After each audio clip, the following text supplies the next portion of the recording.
LibriVox.org. The Imitation of Christ by Thomas à Kempis, translated by the Reverend William Benham. The First Book, Admonitions Profitable for the Spiritual Life, Chapters 1 to 10.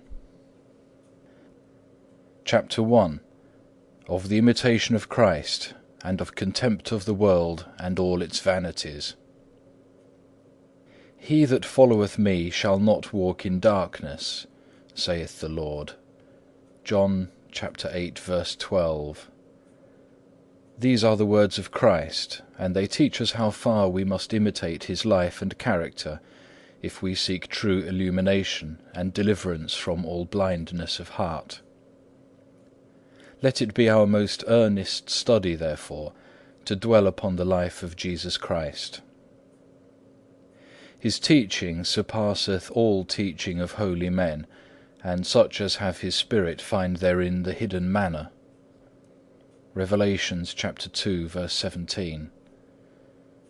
But there are many who, though they frequently hear the gospel, yet feel but little longing after it, because they have not the mind of Christ.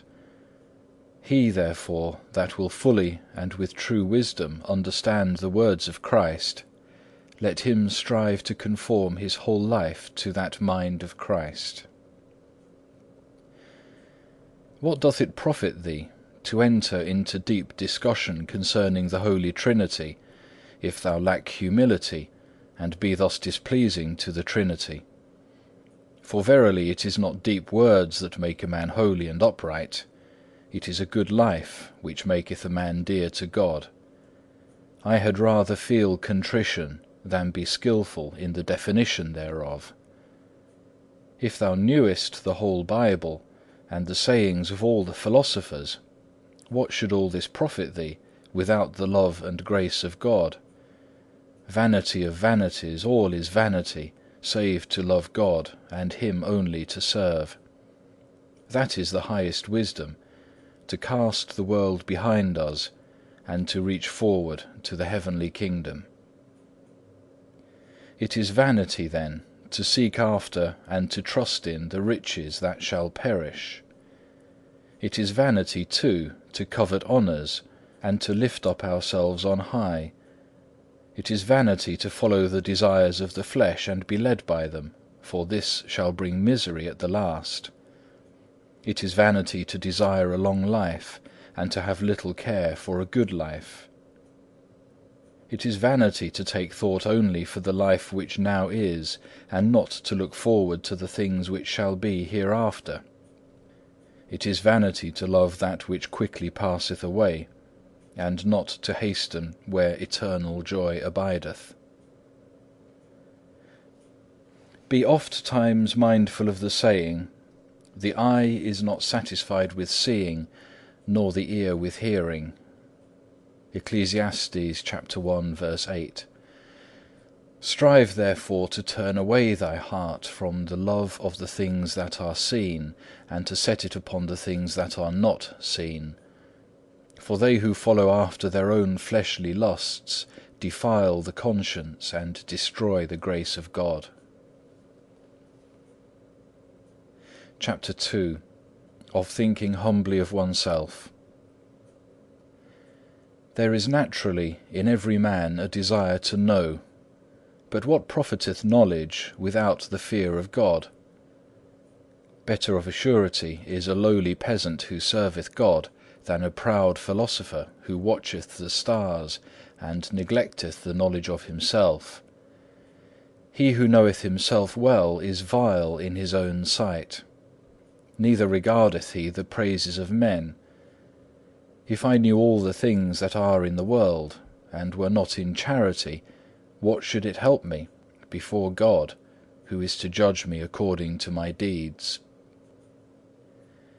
Rest from inordinate desire of knowledge, for therein is found much distraction and deceit.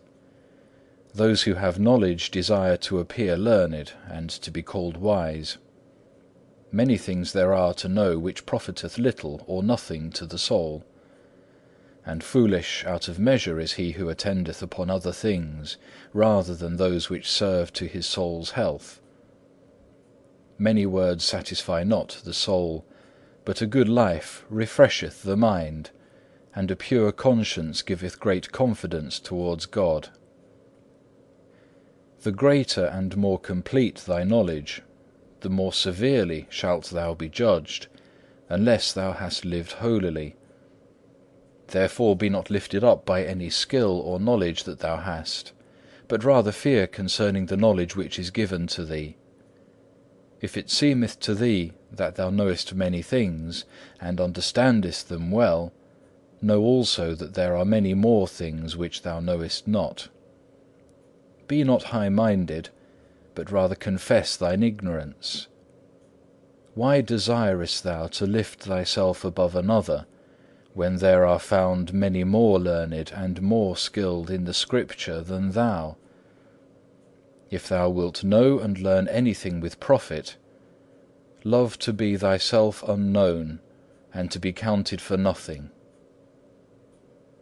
That is the highest and most profitable lesson, when a man truly knoweth and judgeth lowly of himself.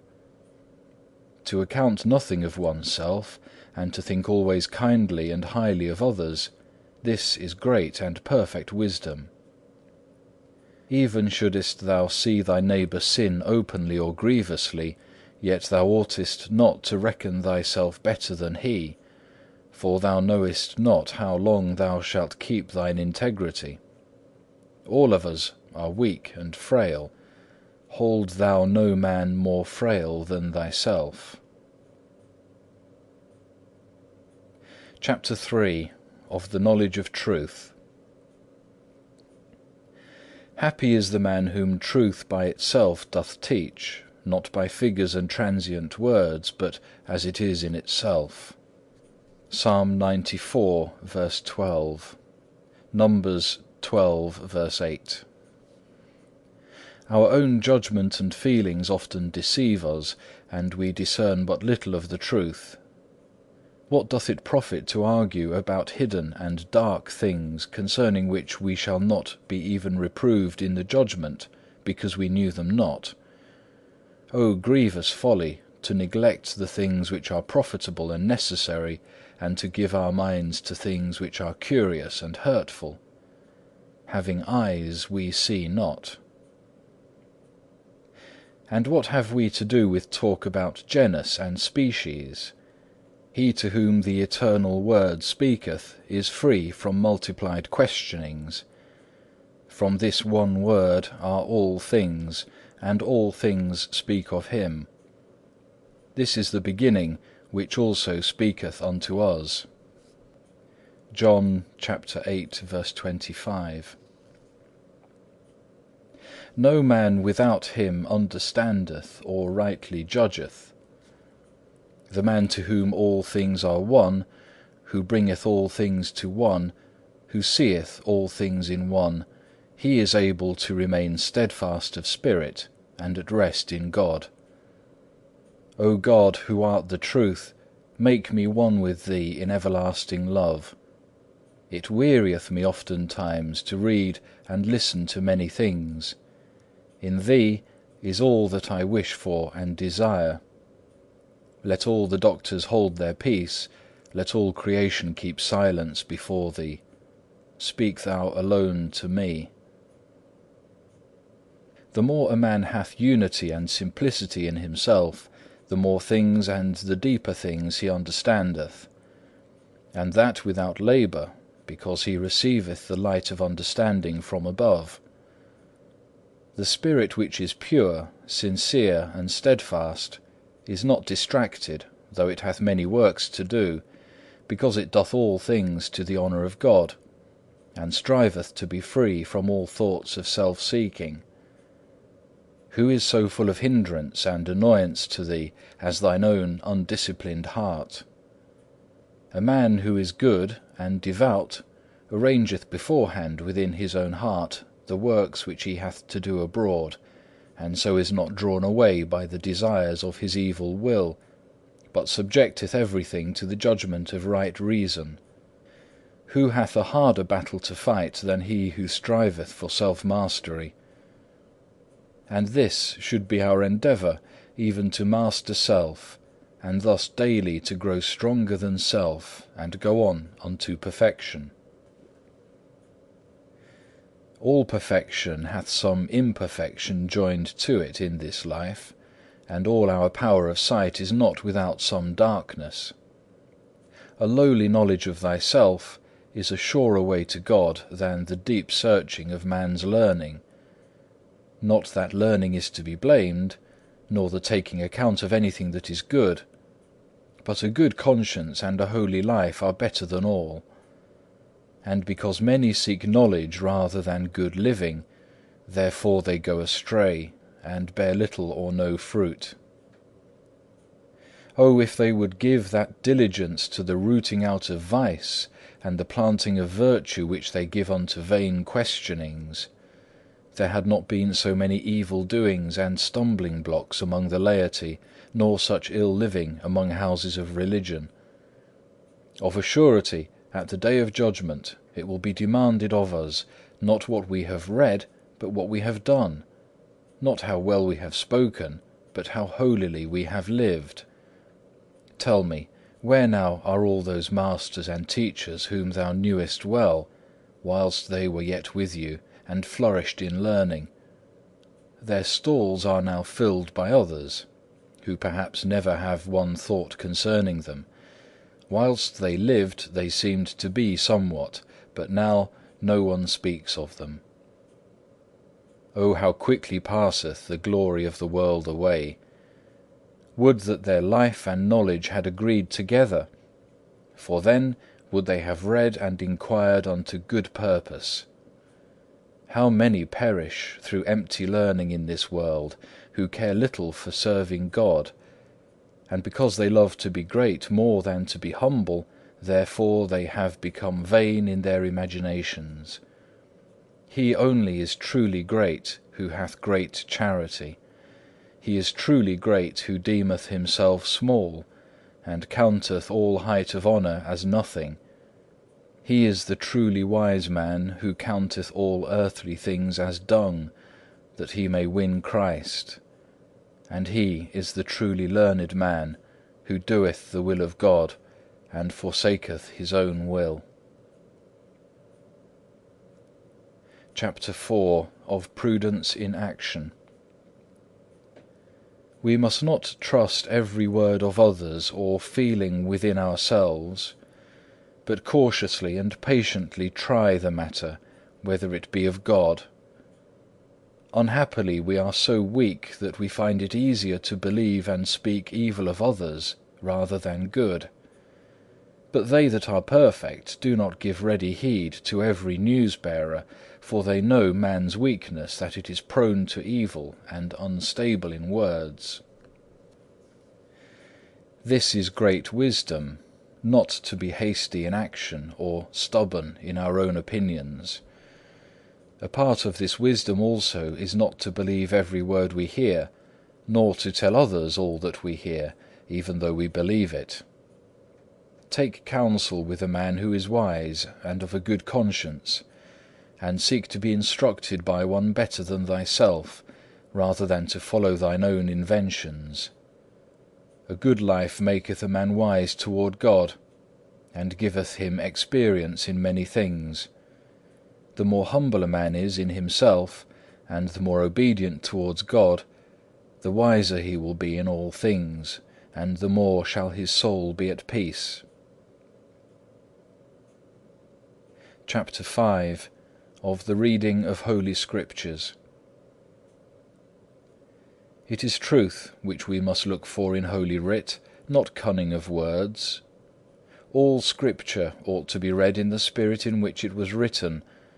We must rather seek for what is profitable in Scripture than for what ministereth to subtlety in discourse. Therefore we ought to read books which are devotional and simple, as well as those which are deep and difficult. And let not the weight of the writer be a stumbling block to thee, whether he be of little or much learning, but let the love of the pure truth draw thee to read. Ask not who hath said this or that, but look to what he says. Men pass away, but the truth of the Lord endureth for ever. Without respect of persons, God speaketh to us in diverse manners. Our own curiosity often hindereth us in the reading of holy writings, when we seek to understand and discuss, where we should pass simply on.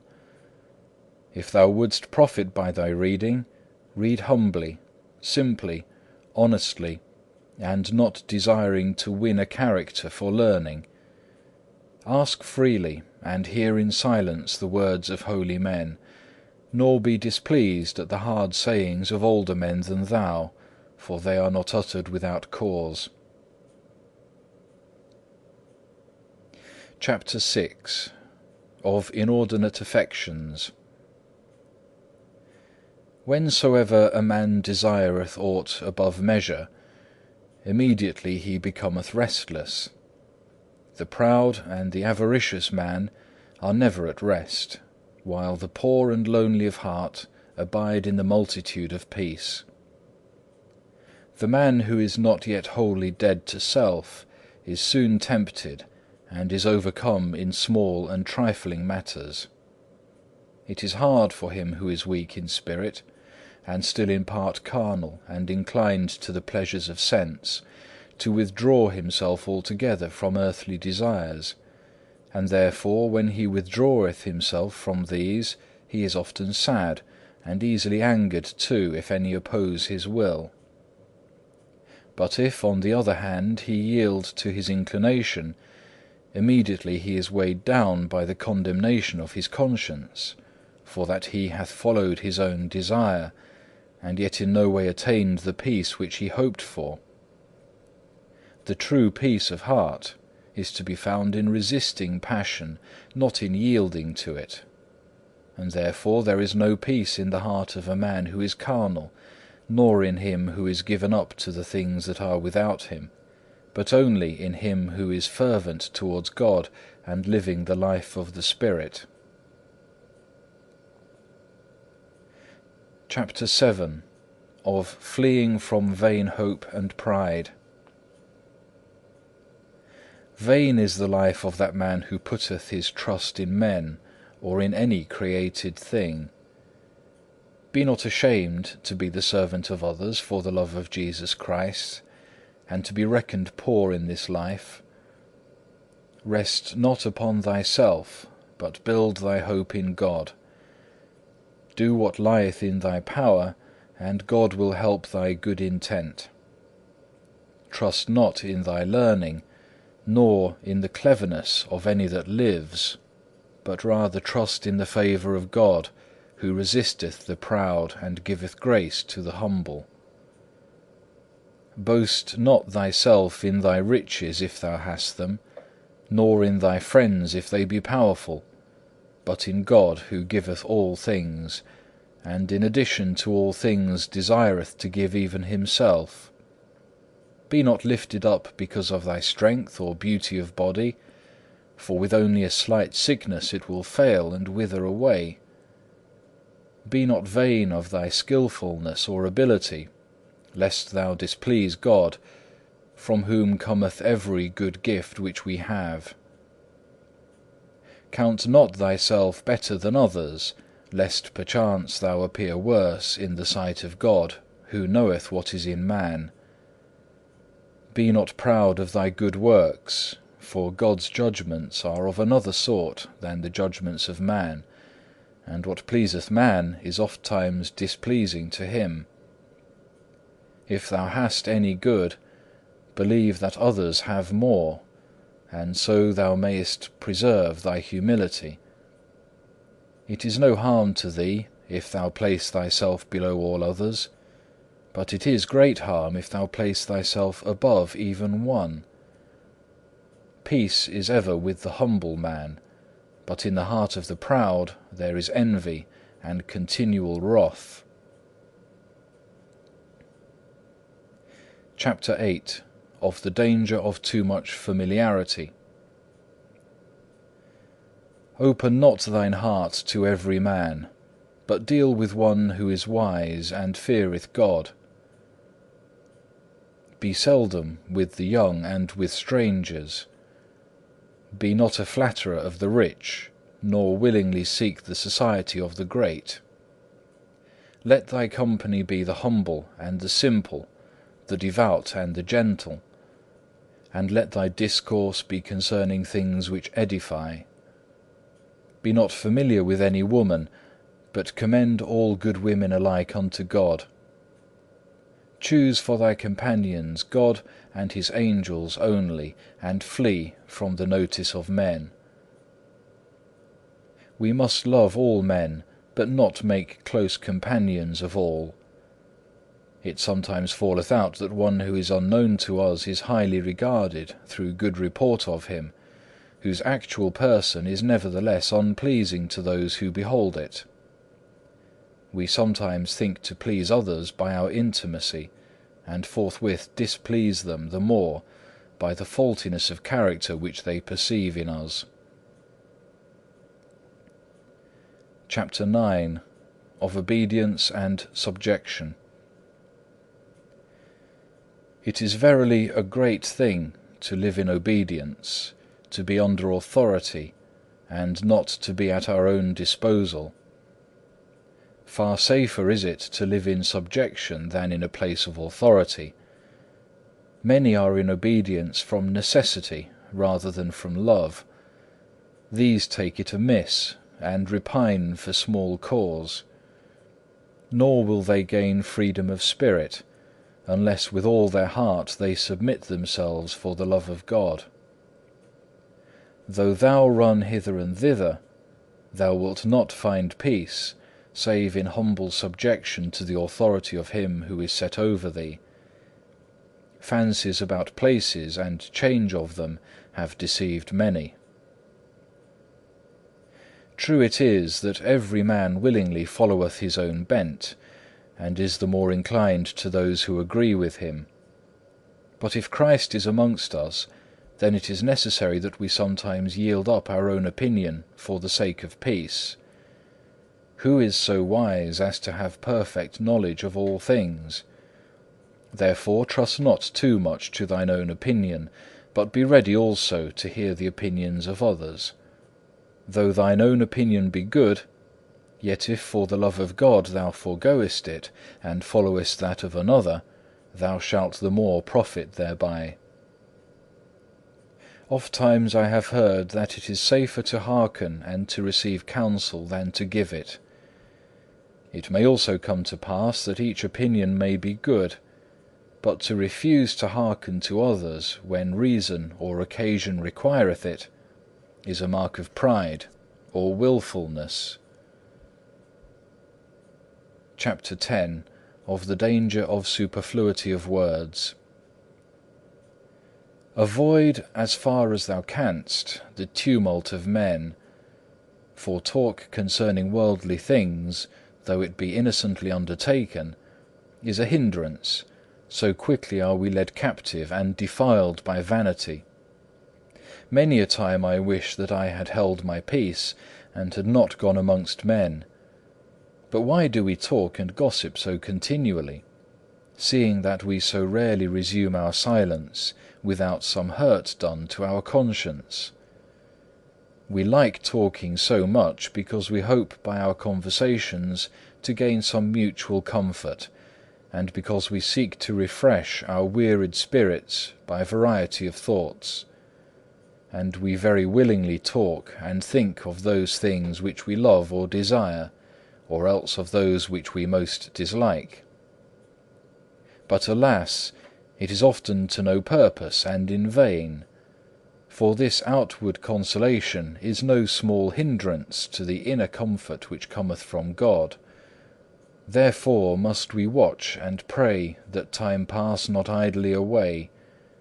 If it be right and desirable for thee to speak, speak things which are to edification. Evil custom and neglect of our real profit tend much to make us heedless of watching over our lips. Nevertheless, devout conversation on spiritual things helpeth not a little to spiritual progress, most of all where those of kindred mind and spirit